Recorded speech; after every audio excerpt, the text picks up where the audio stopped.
Hello guys, Radhe Radhe सबके लिए। देखो मैं धूप में बैठी हूँ, मेरी तबीयत अच्छी नहीं है लेकिन मुझे ब्लॉग मजबूरी में बनाना पड़ता है। एक बात बताती हूँ गाइस, मेरे घर वाले हैं, मेरे सब बोलते बड़े भाई का छोटा भैया लक्ष्मण रहता, लेकिन लक्ष्मण का फर्ज निभाना भी चाहिए।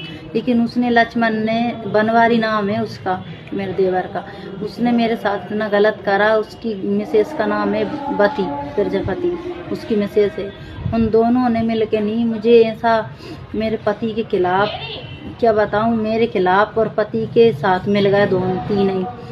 और उसकी मिसेस है, मेरे पति से नहीं बातचीत करती, वो रखती उसको पैसा देने के लिए, उसको पैसे की ज़रूरत है पति को, तो इसलिए वो मेरे पति को रखती। तो वो उसने मुझे मार टोक के भगा रखा, तो मैं मजबूरी में बच्चों के साथ गुना रहती हूँ।